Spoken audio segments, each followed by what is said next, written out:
for your Valhalla of Nostalgia with the 80s and 90s Uncensored. I am your host, Milo Dennison, and today I'm joined with Cristina and Chad from His and Hers Gen X podcast. Welcome to the show, guys. Hey. Having us. All right, so this will be a fun one.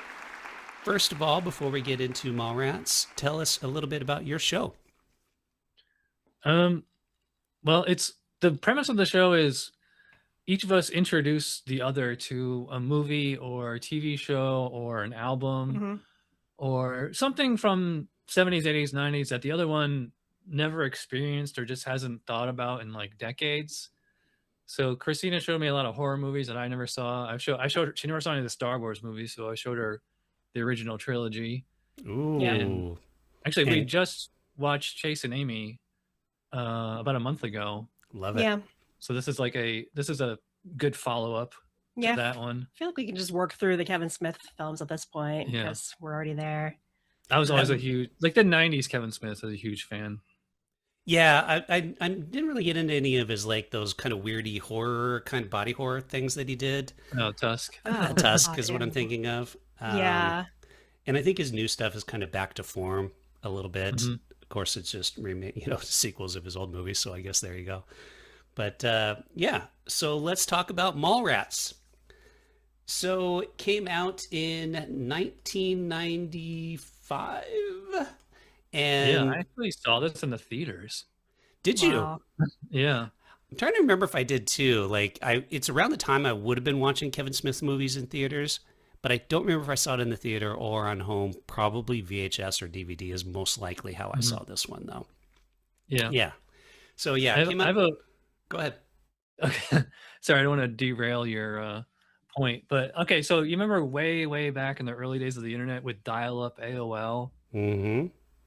I remember like way back then, like celebrities would do like a Ask Me Anything, like a live chat. Like, and you just assume it was that. Like, it's no video or audio. It's just text, And I'm like, so I remember going on AOL and it was a Q&A with Kevin Smith for like an hour when Mallrats came out. And everybody was like raving about it. And were they raving about it? Because it was not well received when it first came out. Well, if you were a hardcore Kevin Smith fan, like you were going to go to the movies and go see it. So yeah, like I have the trivia right here and said it made only like $2 million in the box office, which is like terrible. But on an $8 million budget. Yeah, I'm sure about $5 of that came from me. Nice. Chrissy, you saw this before, right? I didn't see this until I was probably in college, which is when I started seeing more of the Kevin Smith movies, Chasing Amy and this. So I didn't see this in the 90s. When did you first see it, Milo? It would have had to been shortly after it came out because I was a Kevin Smith fan right away from Clerks. After that, everything was like gold. And it's funny because this is one of those movies that I think time has treated it better. Because a lot of people, when this movie came out, wanted to see another version of Clerks, which in a lot of ways this is. But it's also a Clerks with a massive budget and a lot of studio impact. And I think that was part of the problem with it. And now that we're separated from Clerks over time and we've seen other Kevin Smith movies, now we can watch this and really appreciate it for the film that it is. Did you like it when you first saw it? No. Yeah, I did. No, I didn't. In fact, when we watched this, I said, maybe I'll like this better as an adult because I do find that is starting to happen. When I first saw this, I remember thinking it was kind of boring, low budget. I mean, even by Clerk standards, low budget. And a lot of the humor, I guess I didn't get at that time, but I definitely enjoyed it more this time. When this first came out on DVD, I have it on Blu-ray now, and they just recycled all the bonus material from the DVD.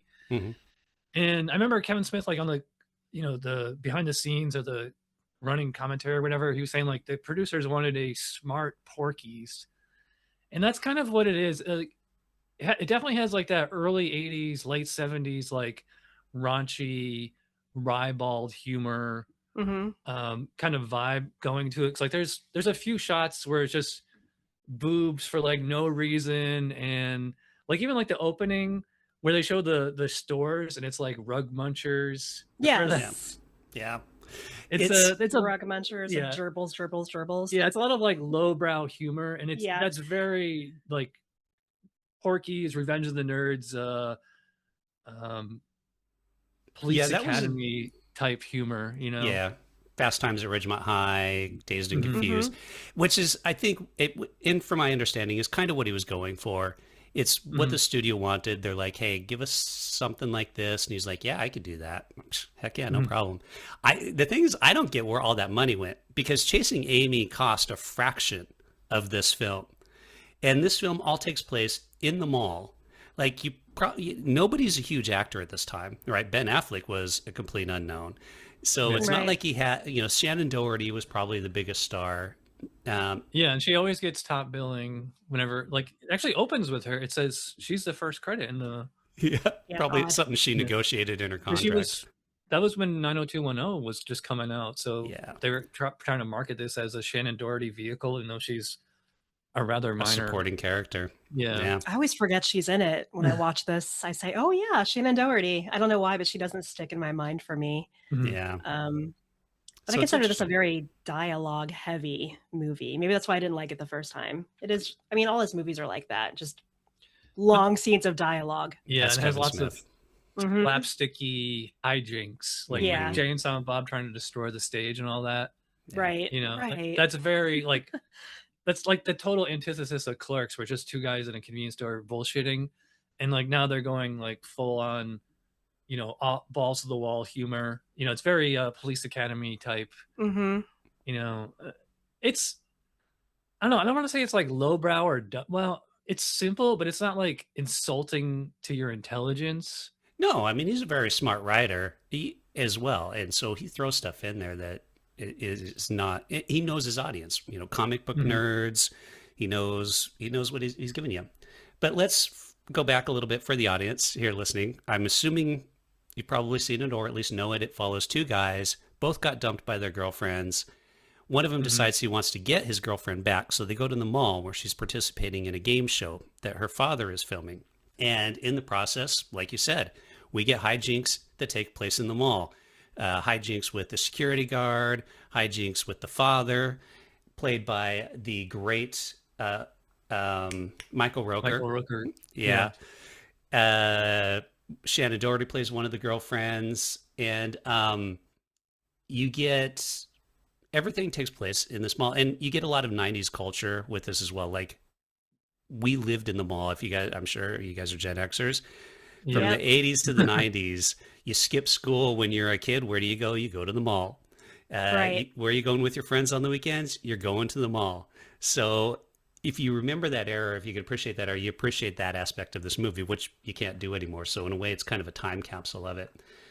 And that's more or less it. A lot of Kevin Smith style dialogue, superheroes, comic books, and a guy staring at one of those posters that you let your eyes relax long enough to see. That triggered such nostalgia. I mean, it captured mall culture in the mid-90s. That's when that stuff first appeared, and I owned several of those. Yeah. I remember the frustration of being in that store trying to see it for the first time. Those 3D art books, that's like the epitome of like 90s pop culture. Because I remember I was just watching Seinfeld, the entire series, and there's an episode in there where they're trying to see a 3D eye poster, and like that's came out about the same time as this, probably 95, 96, something like that. It took me a while, but I remember after a while I could get them. And speaking of malls, I actually worked in a small mall in Schenectady, New York, where I grew up at Media Play. I don't know. Do you ever have Media Play? We didn't have any Media Play over there. Or if we did, I didn't go to it. No, I'm assuming it's like a DVD type store or something. Yeah, it's kind of like Best Buy. It's movies, books, music. So we had it was awesome. It was huge. It's kind of like Barnes and Noble, except they had CDs. A much smaller book section and a much bigger movie and music section when people were still buying. Actually, DVDs might have been out by then, but it's huge VHS and CD and cassette tape. And do you remember really briefly there was a push for a digital cassette tape? They were called like DATs or something. Sounds familiar. I do vaguely remember those. Yeah, I remember we sold those. It was like one compartment for the entire store. It was like maybe like 10 different albums. Nobody bought them. They're like super they were rare. like little square, right? Yeah. Yeah. I kind of remember I don't remember that at all. How weird. It was a really brief period. Yeah. And or, like, I don't remember who Divx. released them. And then, yeah, and everybody's like, nope. And they disappeared. Do you remember Divx? No, I don't remember that. Divx was you would rent a DVD and it would basically self-explode, or like it was like you could only play it once and it would never work again. For what purpose? So that you wouldn't have to return it. It was like disposable DVDs. So you would rent it and then watch it and then you could just throw it away. That's very wasteful. Yeah, it did not catch on. There's millions of those in a landfill somewhere. Shout out totally. to Technology Connections on YouTube. You should watch. If you watch some of his older stuff, like on Laserdisc and stuff, I know he has an episode on Divx. I had a girlfriend. Her parents had a Laserdisc player, and I remember going over and watch it. I have and then you pull it out, turn it all over, 3 of the original Star Wars on Laserdisc. That's the only way you can watch them, pretty much. Yeah. I only saw those in school. Yeah. Only in school. I never actually knew anybody that had one. Yeah. So Clerks was released, like we mentioned there as well. Clerks, Mallrats. So we have Clerks, Mallrats, Chasing Amy. That's the order of like the first 3 movies, then Dogma. Right. Mallrats was financially a failure, and it really came out into its own once it was released on VHS and DVD. And people started renting it and like, oh yeah, this is actually pretty good. And you mentioned the commentary. That was a contributing factor, actually, because you have Ben Affleck, Kevin Smith adding commentary to the DVD, which a lot of people said was a bit funnier than the actual movie itself. I disagree with that, but they did make it quite entertaining, as you've seen, because you said they copied it over to the Blu-ray. That was kind of like golden age of DVD too. Getting the commentary. The bonus materials, the deleted scenes, like commentaries, I think are kind of like the prelude to podcasts. Because I remember I would sit there and actually watch a movie with the commentary on it, and like when I was like in the Navy and I was like in a barracks room and other people like, why are you watching? Like, why don't you just watch the movie? I'm like, I want to hear what the director said. I was like, man, you're such a nerd. And like now it's kind of like it's now like you kind don't of like can't get that because you podcast, stream everything. You know? Yeah. And I feel like every deleted scene on every movie anytime anywhere is now on YouTube somewhere with some like, especially in the age of AI channels, they just take all these bonus materials and now they make all these did you know trivia videos. Did you know I pulled this trivia off IMDb and the DVD and now I've made a YouTube video about it. I know you can. Well, supposedly YouTube is cracking down on these AI channels like that. Like if it's faceless, but there's tons of them. Oh, good. Yeah, we'll see. So starring, by the way, which mentioned a few of these people, Jason Lee plays Brody, the kind of wisecracking one. At the time, he was a professional skateboarder, had no acting credits, and Kevin Smith actually saw him and liked him so much that he put him in this film, which, by the way, as somebody who's attempted to make a living as an actor or can appreciate it, that's the dream, is you're just walking down the street and some filmmaker's like, you, be in my movie. And you're like, yes. Unfortunately, that does not happen every day. There's so many stories like that. Yeah, it's so funny because I only know Jason Lee as an actor. I've never actually seen him skateboard. No, but I could see it. I can absolutely see it. He has the look to it. Mm-hmm. Jeremy London. Go ahead. Sorry, I actually wrote in my notes. Doesn't Jason Lee in this movie remind you of basically like a young Chevy Chase? Yeah.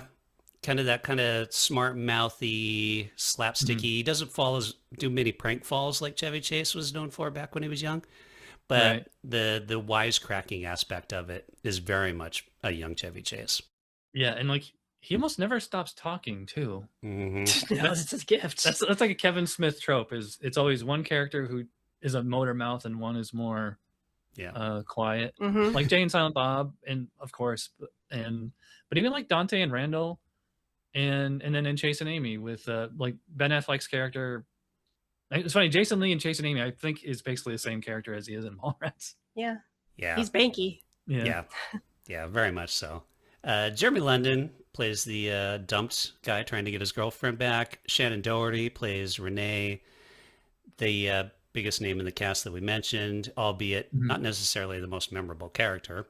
No. Claire Forlane plays the girlfriend. Ben Ben Affleck makes an appearance as Shannon Hamilton, and he plays the clerk from a clothing store who more or less just brags about bagging women and trying to bang women's. Yeah. But he apparently, Kevin Smith and him like bonded because he more or less wrote Chasing Amy with Ben Affleck in mind and put him in a lot of stuff. They're still friends today. Yeah. They went through a brief period where they didn't talk too much and stuff. Kevin Smith talks about this at one point where I don't know if they kind of got into a bit of a tiff or whatever, but it was when Ben Affleck just got really huge and, you know, they just kind of went their separate ways for a while. And then they kind of got back and Kevin Smith's like, hey, man, what's up? And so now Ben Affleck does his little cameos in Kevin Smith movies again. Michael Rooker, who's like the world's biggest badass. I should mention Ethan Suplee, who plays William, the guy staring at the Magic Eye poster. He's great because have you seen him lately? Yeah, he's all jacked. No, he's really ripped. He looks nothing like his like pudgy character in this or My Name Is Earl. He actually got hardcore gym guy. Fatter. I think he blew up to like 400 or 500 pounds at one point. And I'll have to look that up. Yeah, I've seen him on Michael Malice and Joe Rogan's podcast a few times, and I think he has his own podcast where he basically talks about, it's like a fitness podcast now.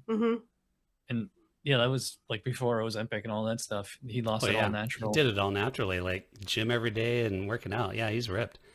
Joey Lauren Adams, she plays Gwen, also will go on to star in Chasing Amy. And I believe she was Kevin Smith's girlfriend for a brief period of time as well. Yeah, this is how they met. Yeah. Yeah.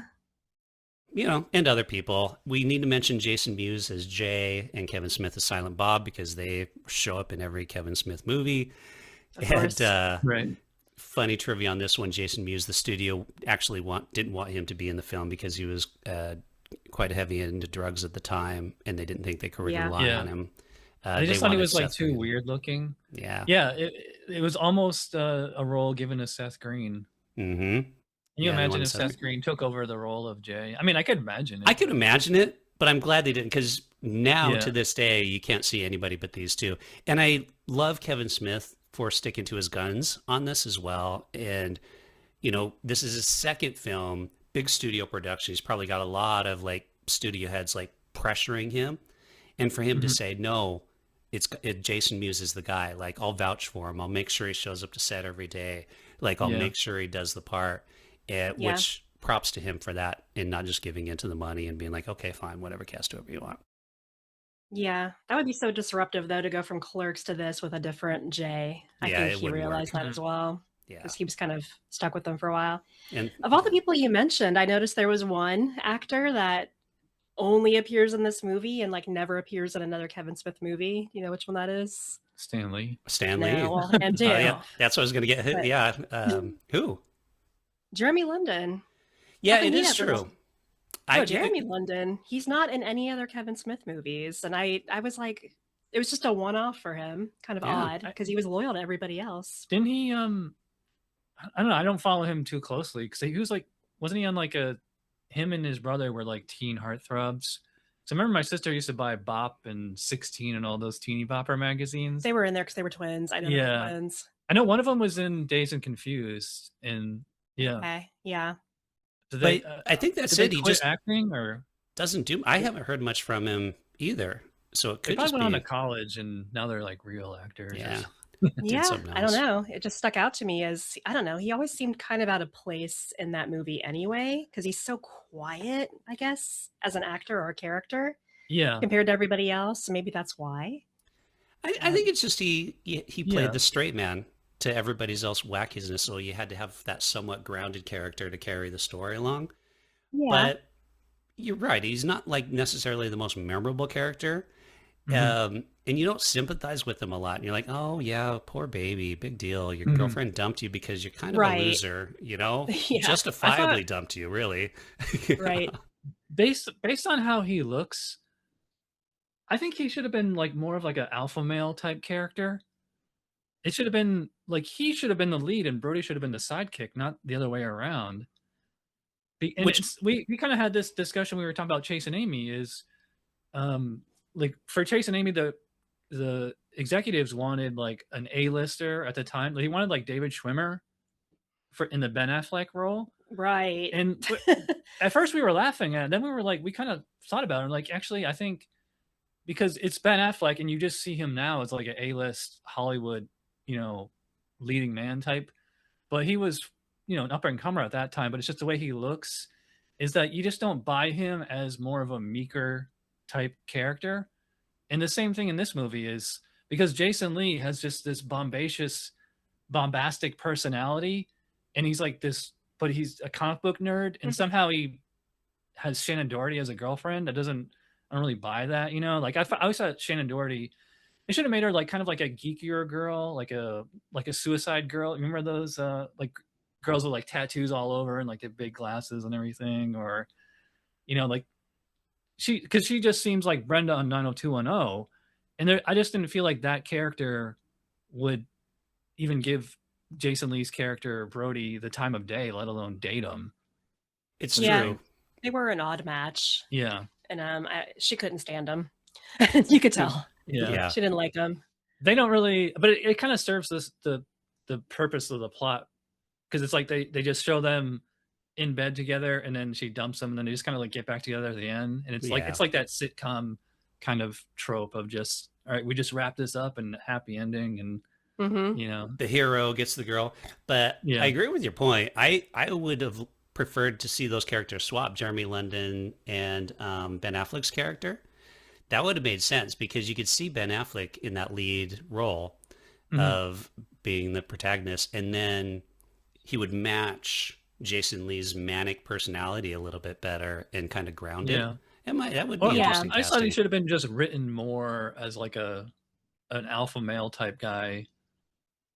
Maybe that's what it is. Jason Lee, he could just kind of disappears next to him, I think, because he just dominates the screen when he's on. So I think that's why I tend to forget Jeremy London's even in this one. Or they should have just made TS as much of a geek as Brody. You could see two comic book geeks being close friends, and it's funny because like when it opens, he's not, is he? Yeah, remember when Jason or is it Jeremy or Jason? It's Jeremy London. Okay, I always get it mixed up. Yeah. But in the way I remember is because it's Jason Lee and Jeremy London, not two Jasons. But towards the beginning of the movie, Jeremy London goes down to Brody's cellar and he has the comics and everything. Yep. And which were Kevin Smith's actual comics, by the way. Well, trivia. Yeah. And he says, hey, I tried to show you how to play or handle comics in 6th grade, but you wanted to play Little League. Yeah.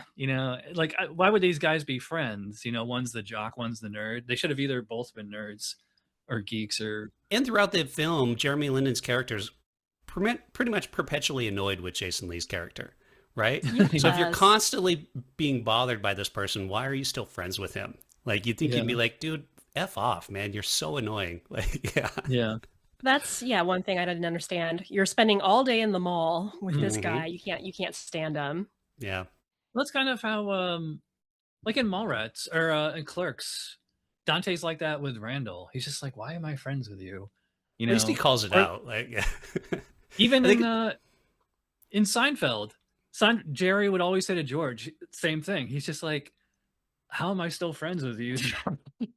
Sometimes you're just friends because you've been friends for a long time. Maybe that's what this comes down to. I think it's just, maybe it's a 90s thing, but it's kind of a male. I've definitely been in those kind of friendships too, where it's just, but it's usually about circumstance. Like it's somebody you work with or they're friends of your friend. So you're like friends-in-laws. And it's just kind of like you're friends by association. I know people like that. Yeah. That's right. Randall and Dante. Let's mention Stan Lee real quick because you brought him up. And I love the fact that Stan Lee, because we think of Stan Lee from his Marvel appearances, his little cameos, but this was pre that. So when Kevin Smith wrote the film, he wrote that character in there, and he basically wrote him as a Stan Lee type equivalency, right? And one of the producers, I believe, knew Stan Lee and basically created an introduction. And that's how Stan Lee got in the film, because Kevin Smith's like, yeah, if you can get Stan Lee, the actual Stan Lee, that'd be fantastic. And so they met, they put him in the film, and he kind of praised. He does more than he does in the Marvel movies, by the way, as well. He actually has multiple lines and gives the main character some advice. And they have a nice callback if you've seen Captain Marvel, to where in Captain Marvel, the Stan Lee cameo is on a bus and he's studying his lines for this film. And Really? so it's a fun little callback to where he's like reading and studying, like, because it takes place in 1995, Captain Marvel does. Oh, okay. And so that's his cameo in Captain Marvel, is on a bus rehearsing his lines for Kevin Smith's I knew Mallrats film. Stan Lee because I was a comic book nerd at the time, but like that wasn't my first time seeing him talk and speak. I've only ever just like saw pictures of him or cartoons, I think. This might have been his first film. Yeah, maybe. Probably very early on. It was definitely before he was kind of known as doing that stuff. Mm-hmm. Yeah. Mm-hmm.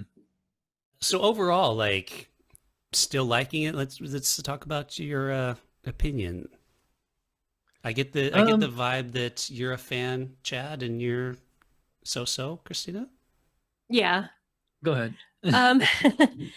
So no, I do like this movie better than I did when I saw it in my 20s. And it is dialogue heavy. I've always had trouble with movies that are like that. So it took me a while to get into Kevin Smith for that reason. But no, I appreciate this. I just like the stupid little gags that are in this. The stores that have the stupid names, rug munchers on them. Can Superman have sex? The conversations, the crude jokes. And that mall culture you were talking about from the mid 90s, that's when I got my driver's license. So I was at the mall all the time. So like the throwback to the corduroy and the flannel, and I'm getting more nostalgia from it than I did seeing it for the first time. And I don't know, there's just like some weird elements to the movie, like the way the mall is almost always empty, and then the way people just walk by them while they're doing crazy stuff and don't even acknowledge that they're doing it. It's very, totally. It's just sitcom-y over the top. Yeah, it's just an odd setting. Last 10 minutes with the game show, I could do without that. Yeah, that's been my complaint of this movie since day one, is the whole third act. Like it should just ended when TS got back together with Brandy, but they had to wrap up the Jason Lee and Renee subplot too, and then it's very like this is the John Landis Police Academy type thing where like all of a sudden a bunch of cops show up, and then there's this subplot which we should have mentioned this earlier, is this girl who's supposed to be a teenager writing like a book about having sex. Oh yeah, that's very creepy in 2026. It is now. It is. It was that's true. Back then. Mm-hmm. Like I saw this in the theaters and I was just like, really? He couldn't, like, there's got to be a better explanation for that. Like, you can't have. It's. I don't even know what we can say because I don't want us to get like shadow banned or whatever. Unless Kevin Smith knew somebody that was like that. Yeah, it's possible. Very, Epstein. Yeah, because I don't know how you would come up with that otherwise. But yeah, it's like a little detail. Definitely a different era for that subplot. You're right. I forgot about that. I'm glad you brought that up because so she's an underage character and she's literally doing this like study about having sex with all these people, and you're like, and I agree. I remember watching that too. I'm like, ooh, that's not appropriate. Yeah, I mean, and now it's really not appropriate. They could have done the same plot. They could have done the same plot if she was like 21 or something, and then there was no reason for her to be underage. You have to get Ben Affleck's character taken out of the picture at the end. Like they didn't have to go into this whole statutory thing. They made her underage because they were setting up Ben Affleck's character. Yeah, but so if she's underage, they had to play it because they were like, she's underage. But again, remember this was actually Ben Affleck or Kevin Smith was friends with Harvey Weinstein back then, and it's a question of how friendly they were as well too. Or was it more like he needed Harvey Weinstein to release his films? Like I don't know. Like either. I hope that's my hope is that anyone that worked with him in that capacity was like, I kind of need him for my films, but I don't like him, and I put up with that's me projecting onto Kevin Smith because I don't want to view Kevin Smith as a bad person. No, it's true. So I mean, it was kind of the case. One of those things you had to do if you were going to break in some cases. Yeah. Tarantino, kind of the same way. You kind of had to buddy up to him. I didn't want to derail your podcast, Milo, but there was one thing I did want to bring up about this movie, is that it has like maybe the epitome of the 90s alt rock soundtrack. It's very grunge / Britpop. Like there's actually a lot of like unknown, like, well, there was Bush did a song, Elastica, and Weezer, the closing song, Suzanne, which is probably the best song in that soundtrack. But every other song in this movie is like total unknowns, and you can listen to it now and you just like, that's just like 90s alt rock sound. And it like, and like, I mean, I had that CD as a kid and I could still listen to those songs now. I'd be curious how younger people would react to it. But yeah, if you want the absolute epitome of 90s alt rock, get the Mallrats soundtrack or just watch the movie. That's good. Maybe that's where the $8 million went, was licensing all the music. Maybe licensing and Stan Lee. Yeah, good soundtrack is like probably crucial to any 90s movie. It was all locations because they had to lease this mall, the Eden Prairie Center in Minnesota. Couldn't have been that expensive. I know, yeah, some Minnesota mall. Maybe it was getting ready to be torn down. It said that and it had a lot of vacant stores, so right. They needed the money. They weren't transforming stores. Yeah. All right, let's wrap it up. So real quickly before we go, let people know where they can find you guys' show. We're at His and Hers Gen X everywhere: YouTube, TikTok, Instagram. Yeah, those are the big three. And any audio podcatcher, just type in His and Hers Gen X, will come right up. Yeah. Because we couldn't, all the good names are taken. We were just talking about it today. We're like, should we change it? But then we can't find, it's so hard to get out names. They're all gone. I think it works. It you know what it is? It's you guys doing a show, Gen Xers. I got it. As long as we can find it, yeah. Perfect. And as always, audience, you can find me at theages90s.com. From there, you can find all the social medias and whatnot. If you enjoy the show, give it a thumbs up, a like, a share, and all that fun stuff. And with that, we will say we are out of here. God, I didn't come up with a good out of here for this episode. Well, you know what? This will be continued on our channel, on our podcast, because we're gonna do an album review. And I've got something to say about that too. Actually, looking forward to it. So anyway, we'll just say we're out of here, and we'll talk to you next time. Goodbye. Smell you later. Yep. See you on the flip side. Yep. All right.